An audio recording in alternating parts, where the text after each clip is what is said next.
সুইজারল্যান্ডের দাভোসে world economic ফোরামের সম্মেলনে যোগ দিতে গিয়ে ডক্টর ইউনুস ফিনান্সিয়াল টাইমসকে একটা ইন্টারভিউ দিয়েছেন এবং সেখানে স্টুডেন্টদের দল গঠন নিয়ে কিছু কথা বলেছেন। এর মধ্যে একটা মন্তব্যকে রীতিমতো বোমা ফাটানো বলে মনে হতে পারে, আমি তাই মনে করি, এবং এই মন্তব্য আমাদের রাজনৈতিক মাঠে বড় উত্তাপ তৈরি করার সম্ভাবনা আছে যদি না প্রধান উপদেষ্টার পক্ষ থেকে এই ব্যাপারে ক্লারিফিকেশন দেওয়া হয় এবং সেটা যদি তিনি জোন না করেন। আমি বক্তব্যটা একটু পড়ি। প্রথম আলো বা অন্যান্য অনেক পত্রিকা এটাকে ট্রান্সলেট করেছে। এটার মূল ভার্সন যেটা, আমি ওনার পডকাস্টটাও শুনেছি, এটা পাওয়া যায়, আপনারা যে কেউ শুনে নিতে পারেন।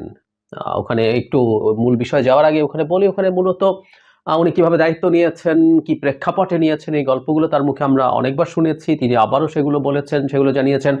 ভারতের প্রোপাগ্যান্ডার জবাব দিয়েছেন খুবই চমৎকারভাবে, মিথ্যা প্রোপাগ্যান্ডা যেগুলো হচ্ছে। এবং তার চাইতেও খুব মজা লেগেছে আমার কাছে, টিউলিপ সিদ্দিক নিয়ে আলোচনা করছিলেন এবং এই চোর বা এই ডাকাত ফ্যামিলিটাকে নিয়ে যে কঠোর ভাষায় তিনি আগেও কথা বলেছিলেন সেটা আবার বললেন এবং দুর্দান্ত লেগেছে। এবং আমি ট্রুলি বিশ্বাস করি টিউলিপ সিদ্দিকের চাকুরি, মানে মন্ত্রিত্বের চাকুরি যাওয়ার ক্ষেত্রে খুব বড় রোল প্লে করেছিল আমাদের প্রধান উপদেষ্টার বক্তব্য। তিনি দেশে থাকতেই এটা নিয়ে খুব কঠোর অবস্থান জানিয়েছিলেন।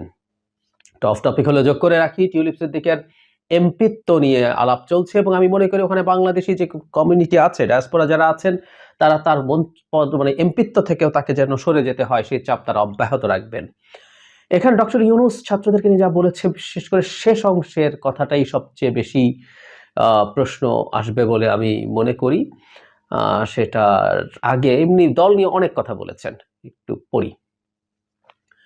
একটি সম্ভাবনা হলো ছাত্ররা নিজেরাই একটি দল গঠন করে। আমি তাকে কোট করছি। শুরুতে যখন তারা উপদেষ্টা পরিষদ গঠন করেছে তখন আমি 3 জন ছাত্রকে আমার উপদেষ্টা পরিষদে নিয়েছিলাম। আমি বলেছিলাম যদি তারা দেশকে প্রাণ দিতে পারে তাহলে তারা উপদেষ্টা পরিষদে বসতে পারে এবং প্রাণ দেওয়ার জন্য কি করেছে সেই বিষয়ে সিদ্ধান্ত নিতে পারে। তারা ভালো কাজ করছে। এখন ছাত্ররা বলছে তারা কেন নিজস্ব দল গঠন করছে না, তারা একটা সুযোগ নেবে।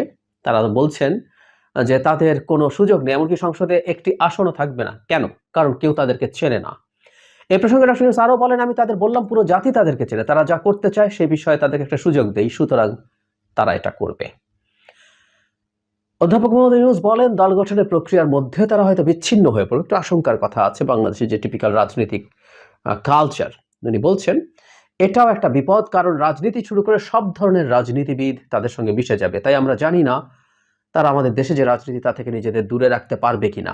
এ ধরনের সুযোগ আছে যা আমাদের নিতে হবে। তবে ছাত্ররা প্রস্তুত, তারা প্রচারণা চালাচ্ছে, তারা দেশ জুড়ে লোকজনকে সংগঠিত করছে। এক পর্যায়ে তিনি বলেন ভারতীয়রা যেসব বিষয় বলছেন তার বিষয়ে আপনার দৃষ্টি আকর্ষণ করতে চাই। তারা বলছে বাংলাদেশের অবস্থা খুবই নাজুক। অধ্যাপক ইউনূস হয়তো নাও ঠিক থাকতে পারেন, কিন্তু সেখানে ইসলামিস্টরা রয়েছে যারা বাংলাদেশকে নিয়ন্ত্রণ নিতে যাচ্ছে। এই বিষয়ে আপনি কি বলবেন? এই জায়গায় সেই কথাগুলো আছে যেগুলোকে বোমা ফাটানো মনে হতে পারে। তিনি বলছেন আমরা এমন লক্ষণ দেখি না, অন্তত আমি এখন কোনো লক্ষণ দেখি না। তরুণেরা সবাই প্রতিশ্রুতিবদ্ধ, তাদের খারাপ কোনো কিছুর সংস্পর্শ নেই বা নিজেদের রাজনৈতিক আখের গোছানোর ব্যক্তিগত আকাঙ্ক্ষা নেই। তারা এই পরিস্থিতিতে রাজনৈতিক দল গঠন করছে বা রাজনীতিতে যুক্ত হচ্ছে, এটা দরকার। কারণ রক্ত দিয়ে তারা যেগুলো অর্জন করেছে সেগুলো তাদেরকে রক্ষা করতে হবে।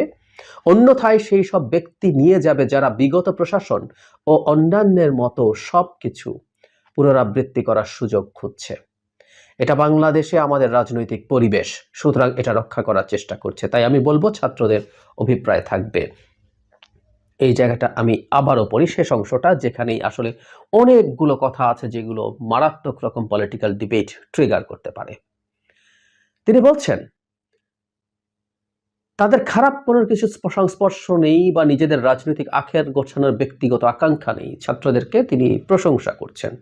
মানে এই প্রশংসা যখন তিনি করছেন তখন এটাকে আমরা কিভাবে দেখব? এবং এর রিডিং বিটুইন লাইনস হচ্ছে অনেকেরই আছে যেটা উনি পরে বলেও ফেলছেন। তারা এই পরিস্থিতিতে রাজনৈতিক দল গঠন করছে বা রাজনীতিতে যুক্ত হচ্ছে, এটা দরকার। কারণ রক্ত দিয়ে তারা যেগুলো অর্জন করেছে সেগুলো তাদেরকে রক্ষা করতে হবে। এই জায়গাটা, এই বাক্যটাকে আমরা যদি অ্যানালাইজ করি, তার মানে স্টুডেন্টরা রক্ত দিয়েছে, ট্রু। কিন্তু এখানে আবার সেই ন্যারেটিভ যে স্টুডেন্টরাই রক্ত দিয়েছে, আমি বলছি না এইভাবে বলা হয়েছে, কিন্তু আমরা যে কনটেক্সটের সাথে মেলাই, আমাদের প্রধান উপদেষ্টা এই মুভমেন্টের পর দায়িত্ব নেওয়ার পর থেকে স্টুডেন্টরা তাকে এমপ্লয় করেছে, স্টুডেন্টরাই সব কিছু করেছে, তরুণরাই সব করে ফেলছে এবং স্টুডেন্টরা বিশেষ করে সব করছে, এই আলাপ উনি ক্রমাগত দিয়েছেন। নট অনলি দ্যাট, এই মুভমেন্টটা একটা মিটিকুলাসলি প্ল্যান্ড মুভমেন্ট ছিল। উনি যখন জাতিসংঘের সাধারণ পরিষদের অধিবেশনে গিয়েছিলেন তখন মিস্টার মাহফুজ আলমকে তিনি এই মুভমেন্টে ব্রেইন বিহাইন্ড দ্য মুভমেন্ট বলে পরিচয় করে দিয়েছেন। পরে আমরা কথ্য ভাষায় অনেকে এটাকে মাস্টার মাইন্ড এই শব্দটা ব্যবহার করতাম। যদি ডাভোসে এসে তিনি এটাকে একটা স্পন্টেনিয়াস মুভমেন্ট এবং এখানে কোনো লিডার ছিল না বলেছেন, কিন্তু এখানে আবার যেহেতু তার একটা প্রিভিয়াস ব্যাকগ্রাউন্ড আছে, স্টুডেন্টদেরকে আবারও ক্রেডিট দেওয়ার একটা টেন্ডেন্সি আমি মনে করি আমাদের এই পোস্ট 5th অগস্ট আমাদের মধ্যে যে ধরনের বিভেদ তৈরি হয়েছে তার মধ্যে একটা খুব বড় কারণ হচ্ছে এই ক্রেডিট ক্লেম করা। স্টুডেন্টরা তার জায়গা থেকে করছিলেন, কিন্তু যখন প্রধান উপদেষ্টা সেটাকে এন্ডোর্স করছিলেন সেটা বিভেদটাকে আরো বাড়িয়ে দিয়েছিল। এখানে কিন্তু আবার কারণ তারা রক্ত দিয়ে যেগুলো অর্জন করেছে সেগুলো তাদেরকে রক্ষা করতে হবে। পরের বাক্যটাও কিন্তু পরের অংশটা বাক্যের পরের ক্লজটাও খুবই বিতর্ক তৈরি করতে পারে। তার মানে হচ্ছে ছাত্ররা যা অর্জন করেছে সেটা আর কেউ রক্ষা করতে পারবে না, তাই ছাত্রদেরকে সেটা রক্ষা করতে হবে। তাত্ত্বিকভাবে বলছি, নির্বাচনের ক্ষেত্রে যদি একটা দল ক্ষমতায় আসে, নিশ্চয় আওয়ামী লীগ আসছে না, সো আওয়ামী লীগের বাইরে প্রত্যেকটা রাজনৈতিক দল এবং প্রত্যেকটা সংগঠন ব্যক্তি এই অভ্যুত্থানের পক্ষে ছিল, অনেক অ্যাক্টিভলি মাঠে ছিলেন, প্রত্যেকেই শেখ হাসিনার এই বিভৎস মাফিয়া রেজিমের বিরুদ্ধে লড়াই করেছে। সো তাহলে কি প্রশ্নটা এটা দাঁড়ালো, তাদের কেউ যদি ক্ষমতায় যায় তারা যে অর্জন হয়েছে সেটা রক্ষা করতে পারবে না? আচ্ছা, যদি না পারে তাহলে তো ছাত্রদেরকে ক্ষমতায় যেতে হবে, ক্ষমতায় গিয়ে এটা রক্ষা করতে হবে। তাহলে কি ছাত্রদের ক্ষমতায় যাওয়াটাই জরুরি?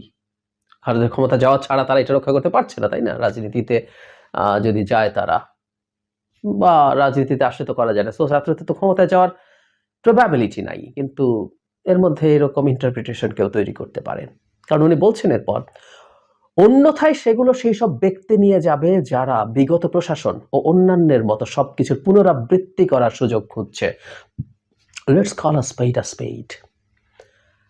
কেউ বলবেন যে বাক্যের মাধ্যমে কি বুঝিয়েছেন, যারা এটা করে তাদেরকে বুঝিয়েছেন, কিন্তু আমার কাছে মনে হয় এক্সিস্টিং পলিটিক্যাল পার্টিগুলো, বিশেষ করে যারা ক্ষমতায় যাওয়ার সম্ভাবনা খুব বেশি, যে বললাম স্পেডকে স্পেড যদি বলি, তাহলে আসলে এখানে বিএনপির প্রতি একটা ইঙ্গিত আছে, এরকম একটা ইন্টারপ্রিটেশন করা যায়। আমি বলছি না আমাদের প্রধান উপদেষ্টা এই কাজটা করেছেনই, কিন্তু পড়লে এই ইন্টারপ্রিটেশন করা যায়, কারণ দীর্ঘদিন থেকে বিএনপির বিরুদ্ধে ছাত্ররাই এই ক্যাম্পেইন করেছে। নট অনলি স্টুডেন্টস, জামায়াতও এই ক্যাম্পেইন করার চেষ্টা করেছে, তারাও নাম না ধরে বলেছে যে এক গ্রুপ গেছে আরেক গ্রুপ খাওয়ার জন্য উদ্গ্রীব হয়ে আছে, সেই জন্যই তারা খুব দ্রুত নির্বাচন চায়। এই আলাপগুলো জামায়াত করেছে, এই আলাপগুলো ছাত্ররাও করেছে, আমাদের চোখে নিশ্চয়ই পড়েছে। সো এখানে যখন প্রধান উপদেষ্টা একই ন্যারেটিভ, একই বক্তব্য দিয়ে এক্সিস্টিং পলিটিক্যাল পার্টিগুলোর প্রতি ইঙ্গিত করেন, সেটাও কিন্তু খুবই প্রবলেম্যাটিক। তারপর বলছেন এটাই বাংলাদেশে আমাদের রাজনৈতিক পরিবেশ, সুতরাং তারা এটা রক্ষা করার চেষ্টা করছে, তাই আমি বলবো ছাত্রদের অভিপ্রায় স্বচ্ছ থাকবে। কোন সময় এই বক্তব্যটা আসলো? যখন কয়েকদিন আগেই বিএনপি মহাসচিব সরকারের নিরপেক্ষতা নিয়ে প্রশ্ন তুলেছিলেন। উনি প্রশ্ন আসলে তোলেন, উনি বলেছেন সরকার যদি নিরপেক্ষ না থাকে তাহলে সেই সরকার নিরপেক্ষ থাকা উচিত হবে, কারণ স্টুডেন্টরা যদি দল তৈরি করে, নিরপেক্ষতা নিয়ে প্রশ্ন আসতে পারে, তখন স্টুডেন্টদের ওই সরকারে থাকা না থাকা নিয়ে প্রশ্ন। এরপরেই তাকে জিজ্ঞেস করা হয়েছিল যে সরকারকে উনি এখন পর্যন্ত নিরপেক্ষ মনে করেন কিনা, তিনি কিন্তু বলেছেন যে এখন পর্যন্ত উনি নিরপেক্ষই মনে করেন। কিন্তু যখন উনি এই প্রশ্ন তুলছেন, তখন যখন প্রধান উপদেষ্টা স্বয়ং এই ধরনের একটা বক্তব্য দেন যেটার অনেক রকম ইন্টারপ্রিটেশন হতে পারে, লজিক্যালি জাস্ট টেক্সচুয়াল ইন্টারপ্রিটেশনই হতে পারে, আর রিডিং বিটুইন লাইন্সে তো অনেক কিছুই আসতে পারে সম্ভব। ফলে এই প্রশ্নটা যখন আসবে তখন বিএনপি যে কথাটা বলছিল যে নিরপেক্ষতা নিয়ে প্রশ্ন সরকারের, সেই প্রশ্নটা তো বেশ উচ্চকিত হয়ে উঠবে, এবং এই ঘটনাটা এমন সময় ঘটবে যখন বিএনপি আর সরকারের মধ্যে কিছুটা অবিশ্বাসের পরিস্থিতি আমরা দেখতে পাচ্ছি। এই ঘটনা প্রধান উপদেষ্টার এই বক্তব্যের আগেই বিএনপি ফেব্রুয়ারিতে তাদের নির্বাচনের দাবিতে মাঠে নামার আওয়াজ তুলছিল, তারা জুলাই আগস্টে তাদের নির্বাচন চাইছিল। এটাকে এক ধরনের রেটরিক হিসাবে আমি ইন্টারপ্রিট করেছি যে বিএনপি হয়তো এই বছরের মধ্যে মানে ডিসেম্বরের মধ্যে নির্বাচন হলেই will be happy with that.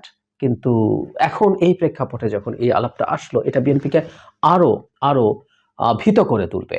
মানে বিএনপির মানে ছাত্রদের দল নিয়ে আমি ব্যক্তিগতভাবে মনে করি ছাত্রদের দলটা যেমন হতে যাচ্ছে, যা হতে যাচ্ছে, এটা বহুদিন সময় লাগবে, তারা অনেক ভুল করেছেন, এই কারণে সময় আরো বেশি লাগবে। স্টিল তাদের একটা ভালো পটেনশিয়াল আছে, কিন্তু বিএনপিকে চ্যালেঞ্জ জানানোর মতো পরিস্থিতিতে যাওয়া, নির্বাচনের চ্যালেঞ্জ জানানোর পরিস্থিতিতে যাওয়া অনেক অনেক বছরের ব্যাপার। মানে আমি এভাবে বলি যে অন্তত 20 বছরেও যদি ছাত্রদের এই দল, নতুন দলটা যদি একটা বাংলাদেশের খুব গুরুত্বপূর্ণ স্টেক হোল্ডার হয়ে ওঠে পলিটিক্যাল ফিল্ডে, পলিটিক্যাল পার্টিদের মধ্যে, এটাই অনেক কিছু। তো বিএনপির আসল কোনো বিপদের কোনো সুযোগ নেই, সম্ভাবনা নেই, কিন্তু বিএনপির ওই ভীতির জায়গাটা হচ্ছে কোনো না কোনোভাবে নির্বাচনকে ম্যানিপুলেটেড হয় কিনা, বা নির্বাচন পর্যন্তই গেল না, কিছু না কিছু একটা ঘটলো, কিছু না কিছু একটা ঘটানো হলো, যে কারণে নির্বাচন হলো না, নির্বাচন পেছাতে থাকলো। এই ভীতির জায়গাগুলো আছে, এবং এখন এই ভীতির পরিস্থিতিও তৈরি হলো প্রধান উপদেষ্টার বক্তব্যের ক্ষেত্রে। এখন বিএনপি যদি তার নির্বাচনের দাবিতে, তার এই ভীতিজনিত কারণে সে যদি নির্বাচনের দাবিতে আরো মাঠে নেমে আসে, সেটা এই মুহূর্তে একটা সাংঘর্ষিক পরিস্থিতি তৈরি করতে পারে। সংঘর্ষ কি ইন্টেন্সিটিতে হবে যদি হয়, আমরা কোনোভাবেই চাই না সেটা হোক, কিন্তু যদি হয় সেখানে ছাত্রদের শক্তি সেই অর্থে আর অতটা নেই, এবং ছাত্রদের সাথে জামায়াতের, শিবিরের এক ধরনের অ্যালাইনমেন্ট আমরা দেখতে পাচ্ছি বক্তব্যের ক্ষেত্রে, এবং এটা শোনা যায় তাদের সমাবেশে বহু সময় জামায়াত শিবিরের অ্যাক্টিভিস্টরা, কর্মীরা, সমর্থকরা গিয়ে হাজির হন। সো এই দুই পক্ষেরও, মানে বিএনপির সাথে যদি এই দুই পক্ষেরও কোনো সাংঘর্ষিক পরিস্থিতি হয়, অথবা বিএনপি যদি মাঠে নেমে যায়, এই প্রশ্নটা আমরা করতে পারি যে এই সরকার কি শেখ হাসিনার মতো গুলি করে, গ্রেফতার করে, গুম করে, বিচার বহির্ভূত হত্যা করে, মামলা করে ক্ষমতায় টিকে থাকবে? তারা কি সেটা অ্যাফোর্ড করতে পারে? আরো গুরুত্বপূর্ণ প্রশ্ন আছে, পুলিশ কি, শেখ হাসিনার পুলিশ যেভাবে শেখ হাসিনার কথা শুনেছে, এই পুলিশ কি বিএনপির মতো একটা দলের বিরুদ্ধে সেভাবে এখন নামবে এই সরকারের কথা শুনে, যে সরকারটা অলরেডি বেশ উইক একটা সরকার বলে মনে হয়? তার চেয়ে ওই যে বললাম, যদি শোনেও, তাহলে কি ডক্টর ইউনূস শেখ হাসিনা হয়ে উঠবেন ক্ষমতা টিকিয়ে রাখার জন্য? অনেক রকম জটিলতার পরিস্থিতি তৈরি হতে পারে যদি সরকার এই রাজনৈতিক দলের পেছনে আছেন, বিশেষ করে ডক্টর ইউনূস এটাকে সমর্থন দিচ্ছেন, এরকম যদি পারসেপশন তৈরি হয়। এর আগে কখনো কখনো কোনো না কোনো উপদেষ্টার বক্তব্যের মধ্যে আমরা এক্সিস্টিং দলগুলোর প্রতি তীব্র আক্রমণ, তাচ্ছিল্য, এগুলো দেখেছি। নির্বাচন প্রশ্নে কেউকে বিএনপি যে ধরনের বক্তব্য দিচ্ছে, বিশেষ করে নির্বাচন, সেটা নিয়ে পাল্টা আক্রমণ করতে দেখেছি। কিন্তু আমাদের প্রধান উপদেষ্টা দীর্ঘদিন থেকে একটা আলাপ করেছেন, বলেছেন, রিপিটেডলি বলেছেন যে তারা মূলত ফ্যাসিলিটেট করছেন, তারা বিভিন্ন দলগুলোর মধ্যে মানে সংস্কার সহ সবকিছু নিয়ে আলাপ করে একটা নির্বাচিত সরকারের কাছে ক্ষমতা দিয়ে চলে যাওয়ার জন্য। সেই জায়গায় যদি এই পারসেপশন তৈরি হয় যে সরকার আসলে সত্যিকার অর্থে একটা কিংস পার্টি, যে পার্টিটা হচ্ছে সেটা আসলেই কিংস পার্টি, এবং সরকার সেই তার যাবতীয় সব লজিস্টিক্স দিয়ে সেই সরকার সেটাকে গড়ে তুলবে। যদি লজিস্টিক্স অনেক সময় সবকিছু গোপন থাকে, কিন্তু সরকার একটা প্রকাশ্য রীতিমতো বা খুবই সেমি প্রকাশ্য একটা সমর্থন ওই দলের প্রতি আছে, এটাই আসলে আমাদের পলিটিক্সের এক্সিস্টিং সেটেলমেন্টকে ভেঙে দেবে।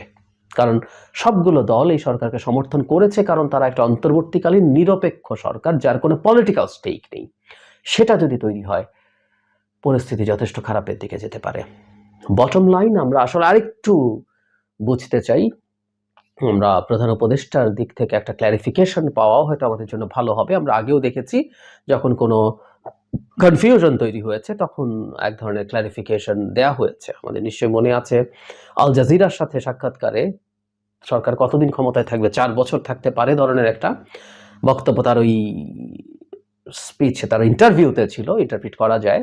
তিনি সেটাকে ডিসাউন্ড করেছেন। সেটা একটু আসলে আমরা দেখতে চাইবো। আরেকটা কথা ভুলে গিয়েছিলাম, সেটা হলো এই ইন্টারভিউতে তিনি যে তার পাথওয়ে অফ, যেটা দিয়ে উনি মানে ক্ষমতাটাকে মানে হস্তান্তর করবে নির্বাচিত সরকারের কাছে, সেই সংস্কার না হলে, খুব কম হলে 1 বছর, একটু বেশি হলে আরো 6 মাস বেশি সময় লাগবে, সংস্কার কমিশন, এইগুলো উনি ঠিক আগের জায়গায় স্ট্রিক্ট আছেন, অ্যালাইন্ড আছেন। এখন জাস্ট এই বক্তব্যটা আমরা একটু দেখব তিনি কিভাবে ডিল করেন।